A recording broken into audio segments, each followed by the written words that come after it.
একসময় স্বর্গরাজ্যের ৯টি গ্রহের মধ্যে কে শ্রেষ্ঠ এই নিয়ে সমস্ত দেবতাদের মধ্যে তর্ক বিতর্ক শুরু হয়। কিন্তু সেই তর্কের কোনো মীমাংসা না হওয়ায় সমস্ত দেবতারা দেবরাজ ইন্দ্রের কাছে পৌঁছে বললেন, হে দেবরাজ, এই ৯টি গ্রহের মধ্যে কে শ্রেষ্ঠ এই নিয়ে আমাদের মধ্যে তর্ক বিতর্ক শুরু হয়েছে। তাই আমরা এর সমাধানের জন্য আপনার কাছে এসেছি। এখন আপনি বলুন, এই ৯টি গ্রহের মধ্যে কোনটি সবচেয়ে শ্রেষ্ঠ? দেবতাদের প্রশ্ন শুনে দেবরাজ ইন্দ্র বিভ্রান্ত হলেন। কিছুক্ষণ চিন্তা করার পর বললেন, আমি এই প্রশ্নের উত্তর দিতে অক্ষম। পৃথিবীতে একজন রাজা আছেন, বিক্রমাদিত্য। তিনি উজ্জয়িনী নগরে রাজত্ব করেন। তার ন্যায় বিচারের জন্য তিনি ত্রিভুবনে প্রসিদ্ধি লাভ করেছেন। এমনকি জল ও দুধকে তিনি আলাদা করতে পারেন। আমাদের এই সমস্যার সমাধানের জন্য তার কাছে যাওয়া উচিত। দেবরাজ ইন্দ্রের নির্দেশে সমস্ত দেবতারা উজ্জয়িনী নগরীতে পৌঁছালেন। দেবতাদের আগমনের খবর শুনে রাজা বিক্রমাদিত্য স্বয়ং তাদের স্বাগত জানালেন। প্রাসাদে পৌঁছে দেবতারা তাকে বললেন, মহারাজা বিক্রমাদিত্য, আপনি বলুন, এই ৯টি গ্রহের মধ্যে কে শ্রেষ্ঠ? রাজা বিক্রমাদিত্য তখন চিন্তায় পড়ে গেলেন, কারণ সকল গ্রহই নিজ ক্ষমতার কারণে অত্যন্ত শক্তিশালী। কাউকে ছোট করলে বা কোনো একজনকে শ্রেষ্ঠ বললে তিনি সেই গ্রহের কোপের মুখে পড়তে পারেন।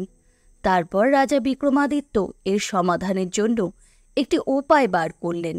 সোনা, রূপা, ব্রোঞ্জ, তামা, সীসা, লোহা, দস্তা, অভ্র এবং লোহা, এই ৯টি ধাতু তৈরি ৯টি সিংহাসন তৈরি করালেন।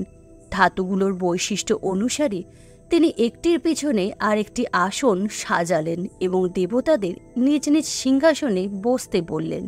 সমস্ত গ্রহগুলো নিজ পছন্দ মতো সিংহাসনে উপবিষ্ট হওয়ার পর রাজা বিক্রমাদিত্য বললেন, আপনাদের মধ্যে কে বড় তার সিদ্ধান্ত হয়ে গেছে। সিংহাসনে যিনি প্রথমে বসেন তিনিই সর্বশ্রেষ্ঠ। রাজা বিক্রমাদিত্যের সিদ্ধান্ত শুনে শনিদেব নিজেকে ছোট মনে করে ক্রুদ্ধ হয়ে বললেন, রাজা, আমাকে পেছনে বসিয়ে তুমি আমাকে অপমান করেছ। তুমি আমার ক্ষমতার সাথে পরিচিত নও। আমি তোমাকে ধ্বংস করব। সূর্য এক রাশিতে থাকে ১ মাস, চন্দ্র ২.৫ মাস, মঙ্গল ১.৫ মাস, বুধ ও শুক্র ১ মাস, বৃহস্পতি ১৩ মাস, কিন্তু আমি যে কোনো রাশিতে থাকি ৭.৫ বছর। আমার ক্রোধের কারণে বড় বড় দেবতারাও কষ্ট পেয়েছেন। এই ৭.৫-এর জন্যই রামকে বনে গিয়ে বনবাস করতে হয়েছিল এবং রাবণকে যুদ্ধে প্রাণ দিতে হয়েছিল। এবার তোমার পালা। আমার ক্রোধের ফল যে কি ভয়ানক হতে পারে এবার তুমি বুঝবে। রাজা বিক্রমাদিত্য ভগবান শনির ক্রোধে একটু ভয় পেলেও মনে মনে ভাবলেন, শনিদেবের ক্রোধে আমার ভয় পাওয়ার কিছু নেই। আমার ভাগ্যে পূর্বে যা লেখা আছে তাই হবে। অন্যান্য গ্রহরা খুশি হয়ে সেখান থেকে প্রস্থান করলেন, কিন্তু শনিদেবের ক্রোধ কমল না। এরপর রাজা বিক্রমাদিত্য আগের মতোই রাজ্য শাসন করতে লাগলেন। তার রাজ্যে সকলেই খুব সুখে বাস করছিল। এইভাবে কয়েকদিন কেটে গেল। অন্যদিকে শনি দেবতা তার অপমান ভুললেন না। বিক্রমাদিত্যের থেকে প্রতিশোধ নিতে একদিন শনিদেব ঘোড়া ব্যবসায়ী রূপ ধারণ করে অনেক ঘোড়া নিয়ে উজ্জয়িনী নগরে পৌঁছালেন।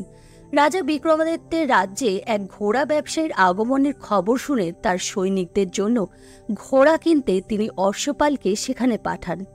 সেখানে গিয়ে ঘোড়াগুলো দেখে অশ্বপালের খুব পছন্দ হলো, কিন্তু ঘোড়ার দাম শুনে তিনি খুব অবাক হলেন। ঘোড়াগুলি ছিল খুবই মূল্যবান। অশ্বপালক সেখান থেকে ফিরে এসে রাজাকে সব জানালেন। তখন রাজা স্বয়ং সেখানে উপস্থিত হয়ে একটি সুন্দর ও শক্তিশালী ঘোড়া পছন্দ করলেন।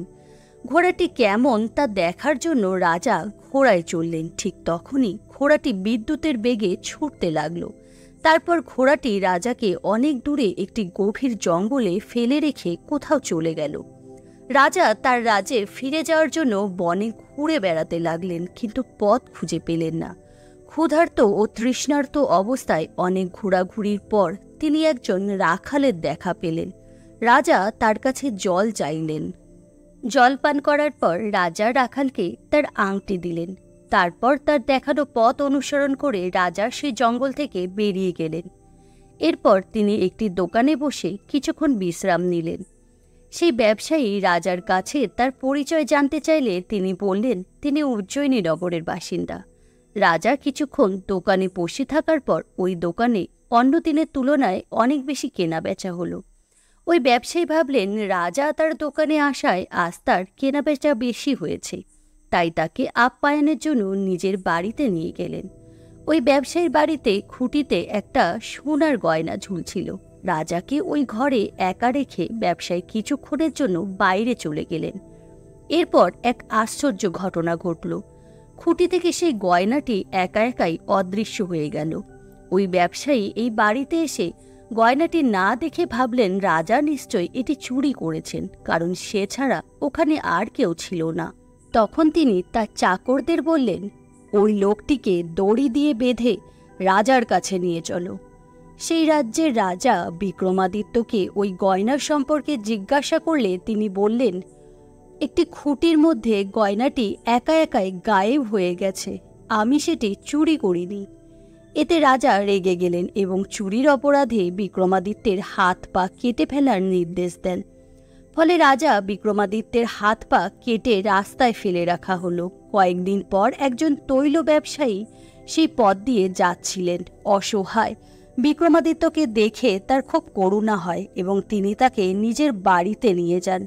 সেখানে নিয়ে গিয়ে ওই তেলি রাজাকে কোনোর পাশে বসিয়ে দেন। রাজা সেখানে বসে বলদদের হাঁক দিত আর বলদরা ঘানি টানত। বিনিময়ে ওই ব্যবসায়ী তাকে খাবার দিত। এইভাবেই চলতে থাকে। শনি 7:30 শেষ হওয়ার পর শুরু হয় বর্ষাকাল। রাজা বিক্রমাদিত্য এক রাতে মেঘমল্লার গান গাইছিলেন। ওই রাজ্যের রাজকুমারী মোহিনী সেখান দিয়ে যাওয়ার সময় এই সঙ্গীত শুনতে পান। এই সঙ্গীত ছিল তার খুব পছন্দের। রাজার সঙ্গীত শুনে তিনি সেখানে যান এবং পঙ্গু রাজাকে দেখতে পান। এইভাবে প্রায় দিনই তিনি তার গান শুনতেন। সেই গান শুনে তিনি পঙ্গু রাজাকে বিবাহ করার সিদ্ধান্ত নেন। রাজকুমারী তার বাবা মাকে বিষয়টি জানালে তারা অবাক হয়ে যায়। তারা রাজকুমারীকে অনেক বোঝালেন, কিন্তু রাজকন্যা তার জেদ ছাড়লেন না। শেষ পর্যন্ত রাজা রানী পঙ্গু বিক্রমাদিত্যের সঙ্গে রাজকন্যার বিবাহ দিতে বাধ্য হন। বিয়ের পর এক রাতে স্বপ্নে শনিদেব রাজাকে বললেন, তুমি আমার রাগ দেখেছ, তোমার অপমানের শাস্তি আমি তোমাকে দিয়েছি। রাজা তখন শনিদেবের কাছে ক্ষমা প্রার্থনা করলেন। শনিদেব বললেন, মহারাজ, আমি আপনার অনুরোধ গ্রহণ করলাম। আজ এই ক্ষণে আপনার সমস্ত দুঃখ দুর্দশার পরিসমাপ্তি ঘটল। এবার আপনি আপনার পূর্ব অবস্থায় ফিরে আসবেন। সকালে রাজা বিক্রমাদিত্য ঘুম থেকে উঠে নিজের হাত পা ফিরে পেতে দেখে খুব খুশি হলেন। মনে মনে শনিদেবকে প্রণাম করলেন। রাজকন্যাও রাজাকে দেখে অবাক হয়ে গেলেন। এরপর রাজা বিক্রমাদিত্য নিজের পরিচয় দিয়ে শনিদেবের ক্রোধের পুরো কাহিনী বর্ণনা করলেন। সেই ব্যবসায়ী এই কথা জানতে পেরে দৌড়ে তেলির বাড়িতে গিয়ে রাজার পায়ে পড়ে ক্ষমা চাইতে লাগলেন। রাজা তাকে ক্ষমা করে দিলেন। ব্যবসায়ী রাজাকে তার বাড়িতে নিয়ে গিয়ে ভোজন করালেন। ভোজন করতে গিয়ে এক আশ্চর্য ঘটনা ঘটল। সবার সামনে সেই উধাও হয়ে যাওয়া গয়নাটি ফিরে এলো। এরপর রাজা বিক্রমাদিত্য রাজকুমারী মোহিনীকে নিয়ে উজ্জয়িনীতে পৌঁছালেন। রাজ্যবাসী রাজাকে ফিরে আসতে দেখে খুব খুশি হলেন এবং তাদের আনন্দের সাথে স্বাগত জানালেন। পরের দিন রাজা বিক্রমাদিত্য সমগ্র রাজ্যে ঘোষণা করলেন, সকল গ্রহদের মধ্যে শনিদেব হলেন শ্রেষ্ঠ। রাজা বিক্রমাদিত্যের ঘোষণায় শনিদেব খুব খুশি হলেন। শনির উপবাস রাখা ও শনিদেবের গল্প শোনার ফলে শনিদেবের কৃপায় সকলের মনোবাঞ্ছা পূরণ হতে থাকল। সবাই সুখে সেই রাজ্যে বাস করতে লাগল। এই ছিল আজকের কাহিনী। শনিদেব হলেন ন্যায় বিচারের দেবতা, কিন্তু তিনি কখনোই বিনা কারণে কাউকে কষ্ট দেন না। তবে কারোর ওপর শনির প্রভাব পড়লে তা হয় দীর্ঘস্থায়ী এবং সহজে তা কাটানো যায় না। শনিদেবকে সন্তুষ্ট করার জন্য শনিবারে শনিদেবের পূজা করা, তার উদ্দেশ্যে নীল রঙের কোনো কাপড়, তেল, তিল, লোহা ইত্যাদি উৎসর্গ করা উচিত। তবে যে ব্যক্তি ন্যায়পরায়ণভাবে জীবনযাপন করেন, সত্য কথা বলেন, অসহায়দের সাহায্য করেন, তাদের ওপর কখনোই শনিদেব রুষ্ট হন না।